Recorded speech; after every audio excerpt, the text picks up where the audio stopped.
So now we are on for the final session of this 2 days AgriBusiness Forum. The fact that the previous panel has spilled over for about half an hour shows the interest that this matter has for all participants, and we hope for all of you who are following. I just introduced the two speakers of a discussion that we will hold at the end of this 2 days seminar. It's alternate minister at the Ministry of Investment and Development, Mr. Nikos Papathanassis, and in the place of the Ambassador of the Netherlands, we have Mr. Maurits, Kuile, I hope I haven't killed his name totally, who is Deputy Head of Mission. We will try to already draw some kind of conclusions and lead the discussion more to the political side of the issues that have been dealt with within these 2 days. I first give the floor to Nikos Papathanassis for a short presentation of his view on the matter, and then I will go over to Mr. Kuile. Thank you, Mr. Papagiannides. Thank you, Mr. Papagiannides. Thank you for the moderation. It's a pleasure and honor to be here at this AgriBusiness Forum, of course, with the head of mission of the Netherlands Embassy, Mr. Kuile, and the opportunity we have to discuss a very serious issue, that of the agribusiness, something that is actually a pillar of growth for Greece. I would like to congratulate Maurits for this initiative. Speaking about agribusiness and agri-food is something that should actually happen more often as we are moving in a more demanding era. Food is something that will be at the top of our discussions.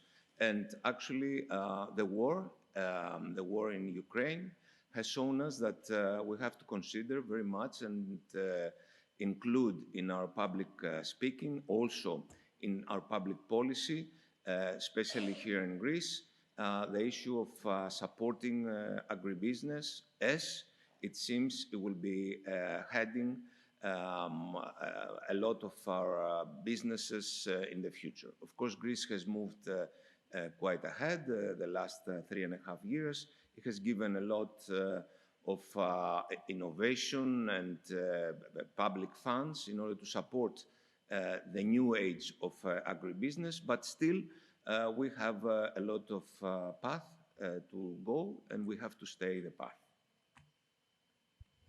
Thank you, Mr. Papathanassis. And now I turn to Mr. Kuile with maybe as a starting kick. The Netherlands have been attending these seminars since the very inception to try and transfer some sort of know-how or best practices to our Greek case. Under this aspect, what are your initial thoughts on this issue?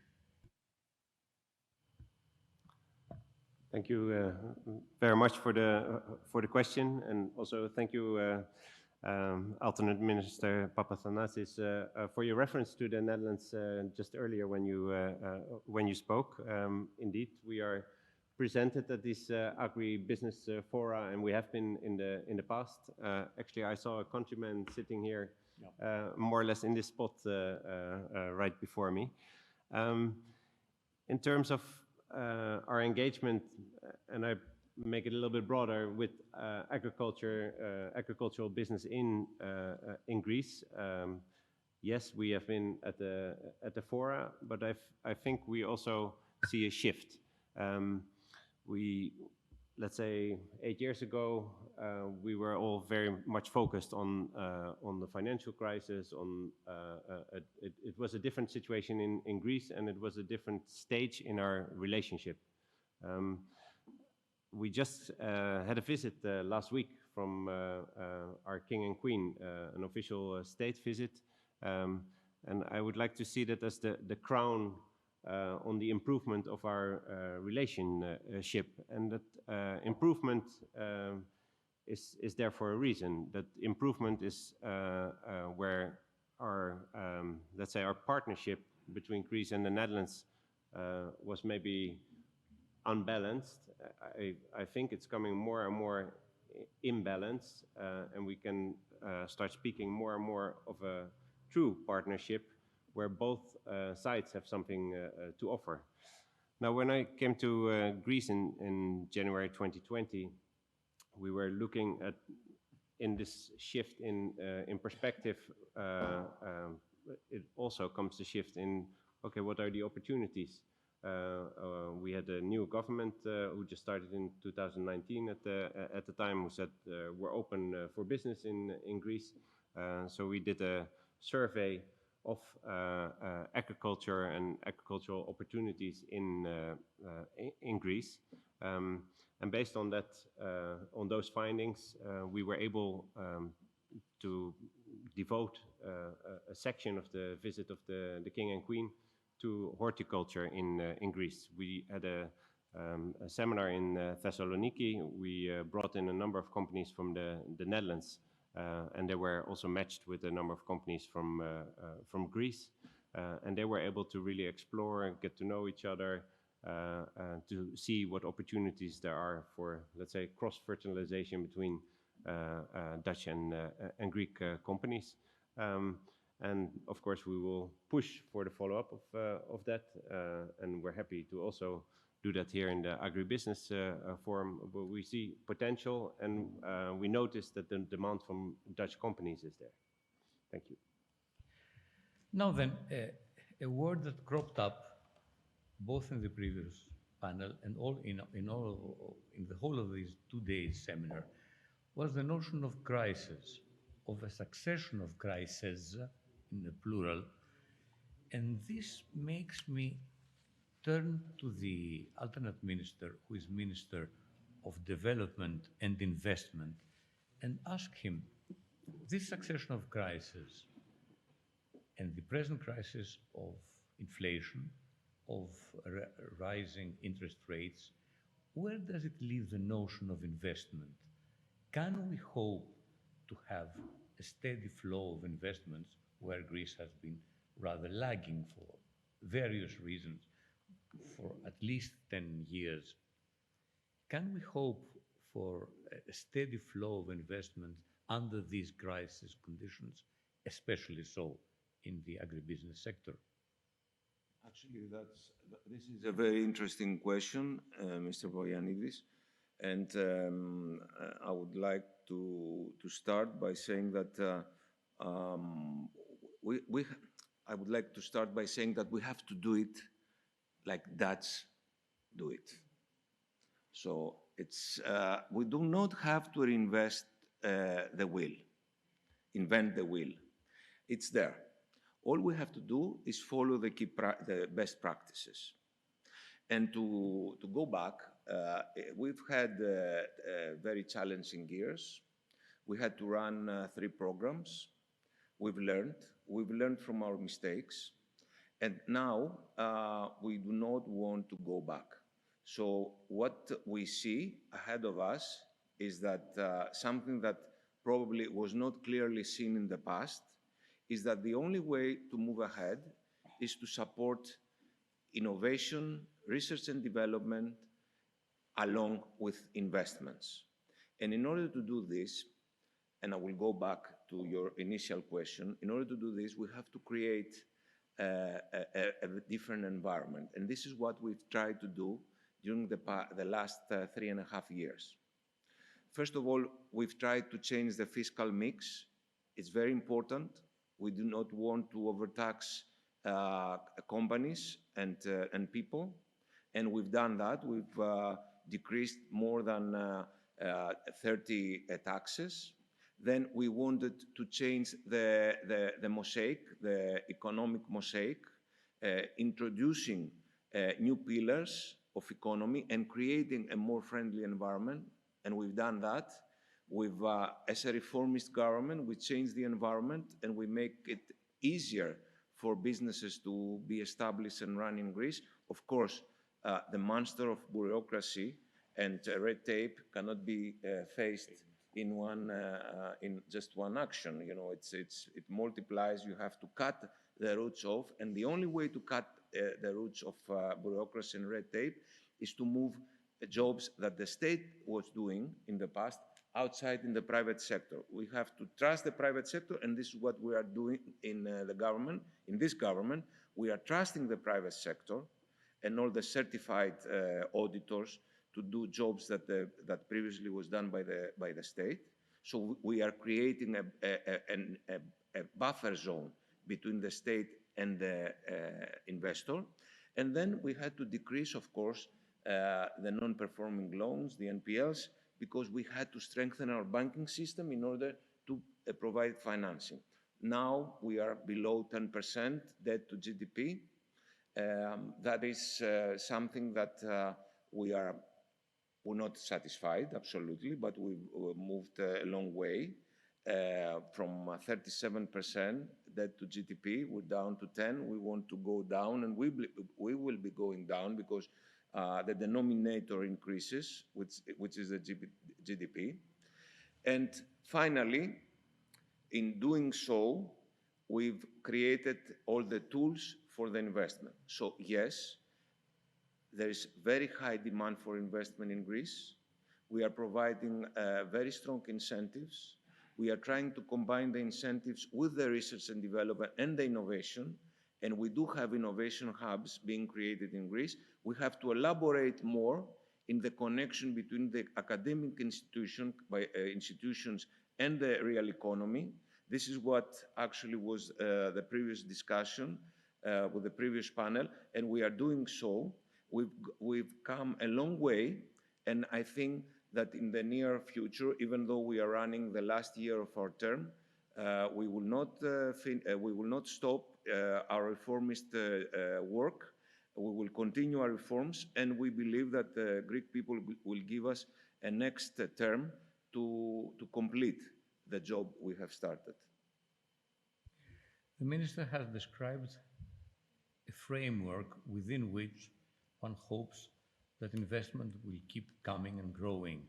But at the same time, he prompted me to turn to you with the following question. We felt that all these years the Netherlands have tried to present best practices for the Greek situation, although the Netherlands is there and Greece is down here, both in dynamism of their production, in their marketing efforts. And my friend Gert Wilms has always talked about the triple helix approach. Do you really think that this transfer, not of know-how, but of feeling how to go about, can happen from a country like the Netherlands, not to a venture capital country like, let's say, Israel, but to a more traditional country and economy like Greece? Thank you very much, and I see Mr. Wilms smiling there because of the reference.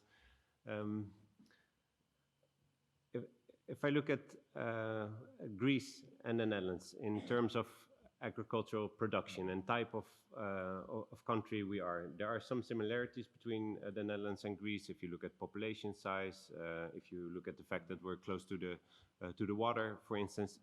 But in agriculture, I think we're rather different at this point in time. And then, I mean, there's far more small-scale agriculture happening in Greece. You see a movement towards scaling up, but I think there's still a lot of ground to be gained in that area. And you see a situation in the Netherlands, and this has been discussed also in previous sessions from what I understand, where you have a very small territory and very intensive agriculture with a high yield, which is not strange because we're with so many people on such a small area of land. For your understanding, from north to south in the Netherlands is 300 kilometers. You're not reaching Thessaloniki from here with that distance, and east to west only 200 kilometers. However, this has brought us many gains, and that's why our export figures in agriculture are very good. But there are also challenges, and I think the more high-tech you go, the greater the risk that you distance yourself further from nature. And agriculture, in the end, it's something which you do on the basis of nature. And I think the thinking about sustainable agriculture has set on already for a while in the Netherlands, but we also need to let's say re-bridge our distance from our high-tech technology to nature. This is where I think Greece is very well positioned, and this is something where we can learn from Greece. If you are doing small-scale agriculture, by definition, you're closer to nature, you're closer to the elements. So we can learn from each other. In terms of Dutch high-tech going to Greece, this is happening. Last week we saw some greenhouses near in Xanthi, and there was Dutch technology being used. There was skill being used. But I also know stories where Dutch greenhouses were just lock, stock, and barrel moved to Greece. That doesn't work. So you always have to adapt. You have to have that conversation with each other. For instance, the climate in the Netherlands is different from that in Greece. So you need to adapt some technology so it's really working well in Greece. And I think if we manage that and we listen to each other and not only speak to each other, that can do wonders. Doing wonders is one thing, but one area where we are awaiting for wonders in Greece in these last months, let me say, is the availability of funding coming from the New Generation EU, treasure trove, or coming from the earlier structural funds. This sector, agribusinesses, is it welcome, or this is more a services and industry, manufacturing sector addressing? Because you have a treasure trove, but you have to have access. You have to feel welcome. Is the agribusiness welcome? Absolutely. Agribusiness is fully welcome. And there's many programs that are running that provide funding and incentives. We do have schemes that provide grants as well as tax relief. And also, I will have to say that the amount of available funds for agriculture are quite high because they come from many structural funds. Not only from our national funding system, but also we do have funds from the Recovery and Resilience Fund. We have funds from the Common Agricultural Program. And actually, we do have the Hellenic Development Bank that provides all sorts of funding. The problem is not there. Agribusiness is very welcome. And we see that as in the development law, as I mentioned before, we have a new laws that provide support and funding. We have the strategic investment law. We have the new development law. We have the Just Transition Fund that refers to areas like Western Macedonia and Megalopoli. So there's enormous amount of funds. The problem in Greece is the bankability of the businesses. Because we've gone through these challenges and the crisis, the financial crisis, only approximately 25 to 30% of the businesses are bankable in a way. So what we are trying to do is we are trying to expand this perimeter in order for these companies, because in Greece we do have a high amount of small and very small businesses. They amount approximately at 95%. So you realize the problem, having a high percentage of small and very small businesses, at the same time having a bankability problem with these businesses. So what the government is doing, having this enormous amount of funds available, we are trying to expand this perimeter. Of course, we are right at the edge of receiving investment grade. We've been upgraded during the last 3.5 years, 11 times, and we are one step before the investment grade that will release more power to small businesses. So this is our effort, and this is very important because as we do have these laws that give the support, we are providing now the additional support of the Hellenic Development Bank by absorbing certain guarantees. This will assist smaller companies to get funding, but we still have to work in expanding these perimeters in order more companies to be bankable and receive funding. Maybe as a follow-up to this, before I turn again to the Netherlands, is the private sector, meaning the businesses, aware of the opportunities? And when I say aware, I don't ask the question in a journalistic way, spread the gospel, talk about programs, but are they aware of the new opportunities? And B, is their spine sufficiently resilient to undertake the effort of a new investment to be added by the programs that do exist? Well, of course, because now most of the programs are running through the systemic banks. So all companies have a relation to the banks, and they have to approach the banks first in order to proceed with all the programs. We've done this because we want to be fast in absorbing funds, and also for the projects to start immediately. During the previous years, all our investment laws had requested the business plans to be virtual, meaning that the businesses would promise would get a loan and would promise would have their own funds.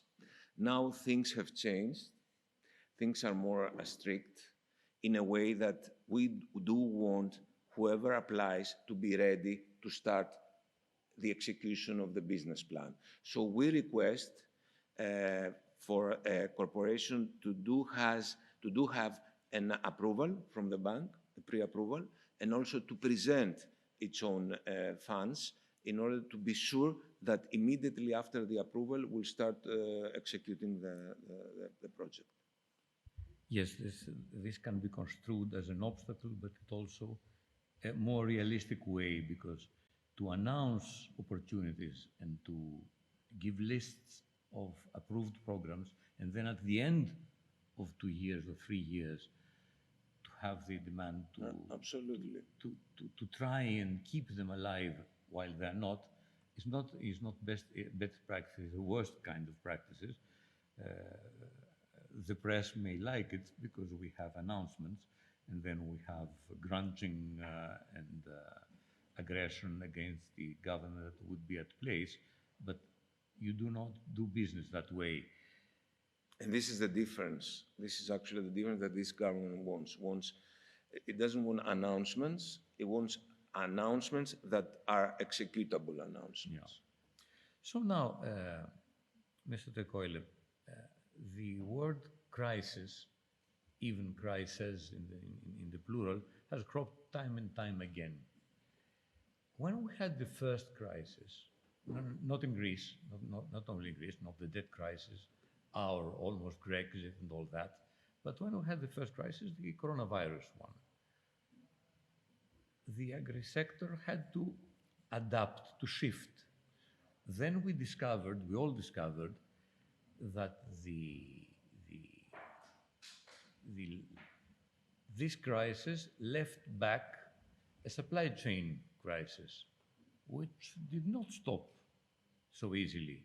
And as we felt we were starting to more or less deal with it, we got this crisis, meaning the cost of energy crisis, the overall cost of living crisis, the creeping inflation, and the input cost crisis for agriculture. Do you think that the best practices we were trying to discuss around this table for the best part of 2 days can hold the ground? And how did the Netherlands cope with crises?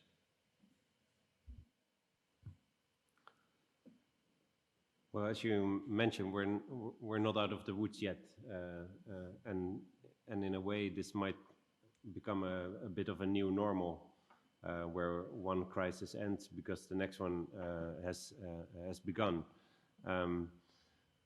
Minister Staikouras recently, in a meeting with ambassadors, he was mentioning, we know there are crises. This is a fact. That this is something that we have to deal with. But we should not be distracted by it from our agenda. And Mr. Papathanassis already referred to the reform agenda of the government. And I think this is a very important thing, that your plans, that you try to, of course, adapt where necessary, but still keep that dot on the horizon, that you want to steer the course towards it, and then you might get some impact from the side in achieving that goal. But if you lose your focus and you start focusing every time on each new crisis, then you will not be able to execute whatever plan you have, because you're constantly working in a crisis management mode. Your question, if here in this situation we can learn much from the Netherlands, I would be a little bit humble about that, because we also have our own sets of crises, that, because we're talking global crisis now more than something where only Greece is in the middle of it.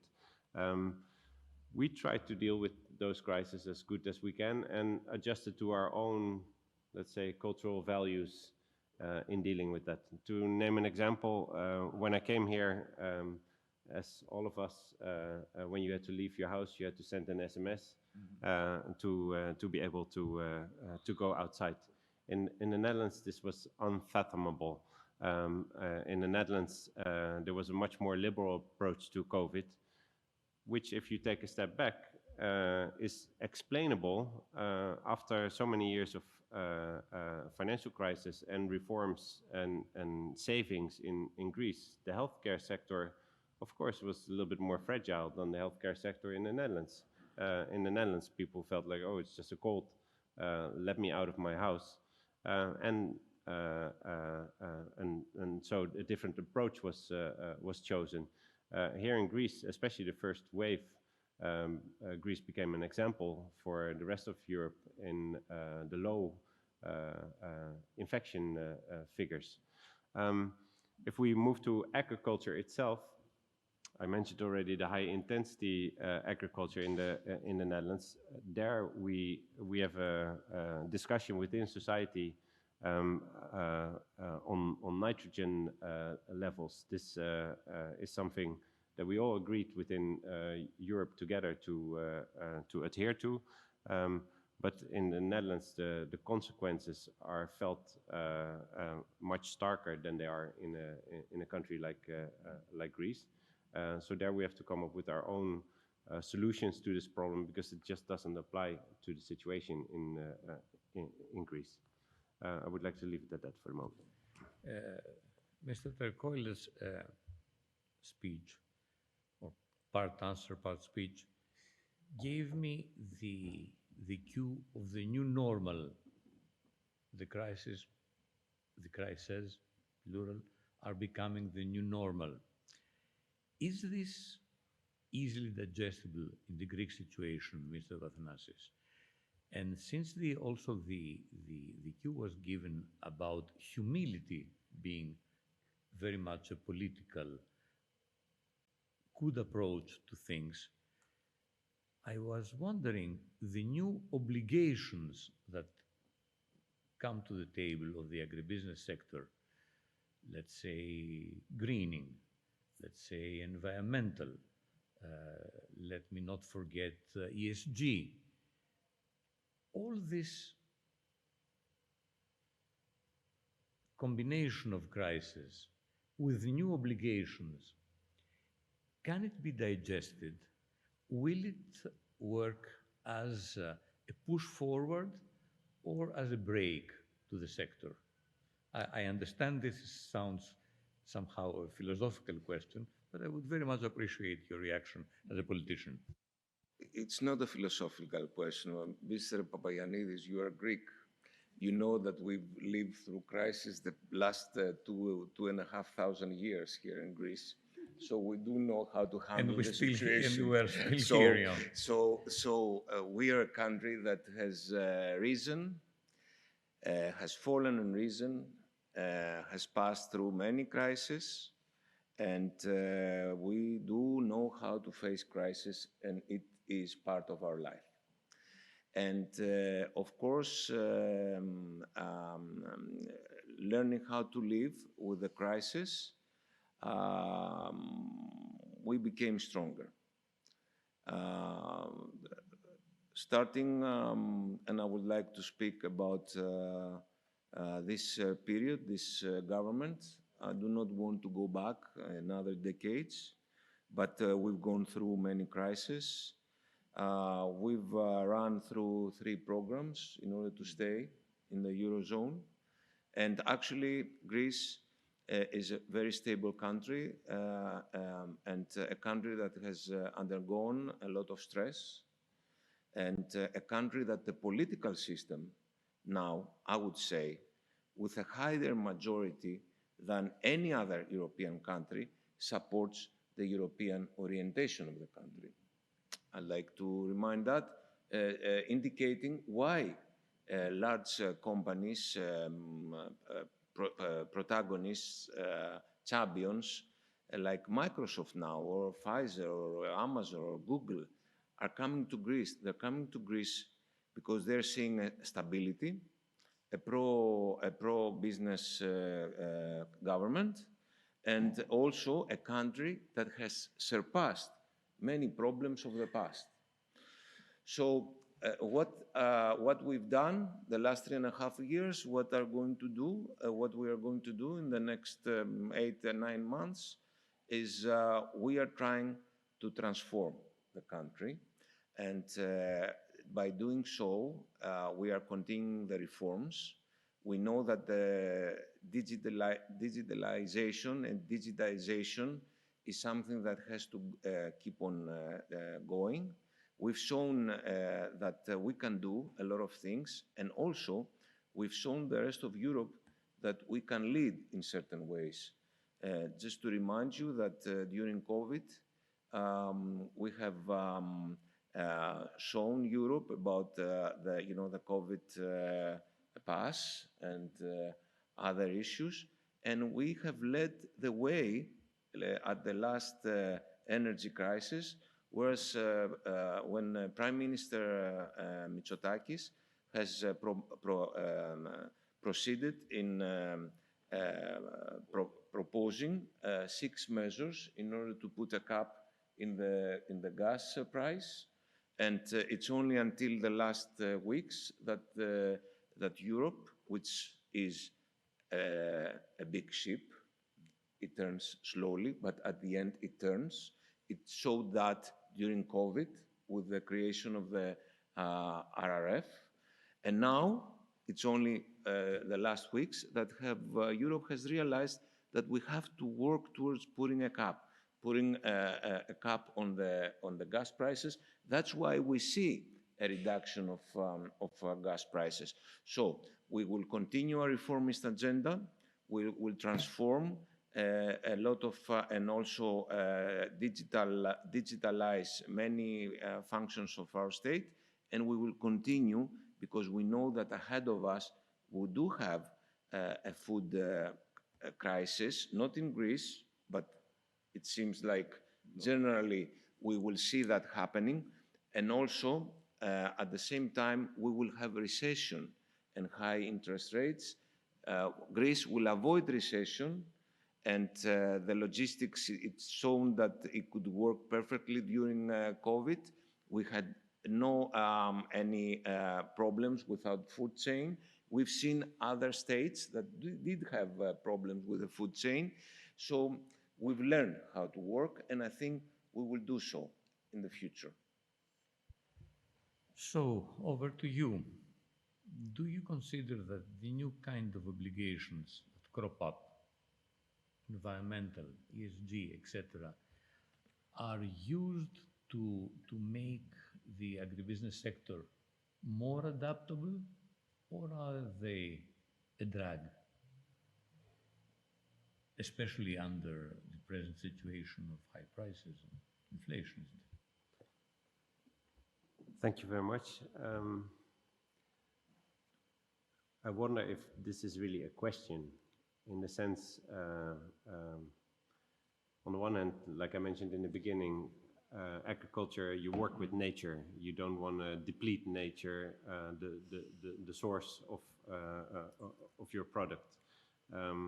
We just crossed the threshold of 8 billion people on this planet, and we have to think how we can live on this planet also for our future generations. So we must take measures to make the agriculture more sustainable, to be better in saving the resources that we're using, not throwing them away. So I think it's mandatory, and in that sense, of course, if you are used to a certain way of producing, it might feel as a restriction or an impediment when there comes a new rule and you have to change your ways. On the other hand, if you take a step back and take a look at the bigger picture, it is something that we cannot avoid. And then if you know you cannot avoid it, maybe it's better not to wait for a new rule to be pushed on you, but to look forward and see how you can innovate yourself and how you can work with nature in a way that is durable also for future generations. Thank you. Mr. Papathanassis, over to you with my last question. You are a politician, or you're in the government, and so when the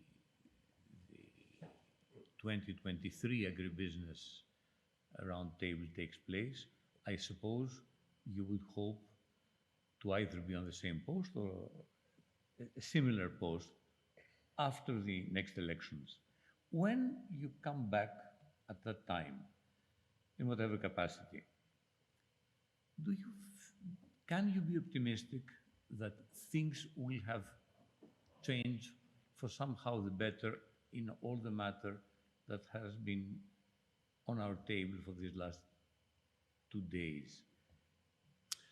Okay, there are many unknown coefficients in this equation. You know, when we were studying math and we had to solve, by using a matrix, many equations, if there was only one coefficient absent, you could not solve a number of equations. So in that sense, I have to say that there's many unknowns. We do not know what is going to happen with this war.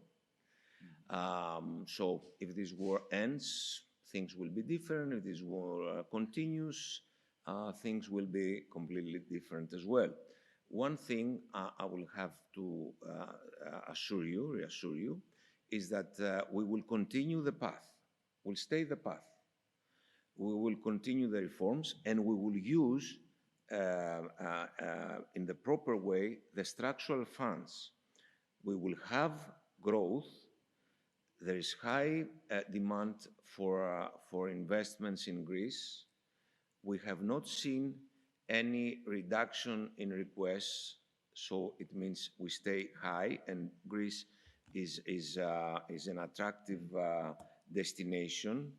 Besides, it was only a few days ago that the Economist Intelligence has put Greece at the top of the world in climbing up in the business environment. So we will keep on working in that aspect. So we will have investments. We will have a higher or a larger perimeter of bankable companies. And if this agribusiness event happens at this date, I believe that we will have the investment grade that will release more power to the economy. Thank you. As all of Greek participants know, and I hope all of our foreign attendees will have defined, the investment grade is for Greece some kind of graal that we all ardently hope will succeed to be obtained within the next year.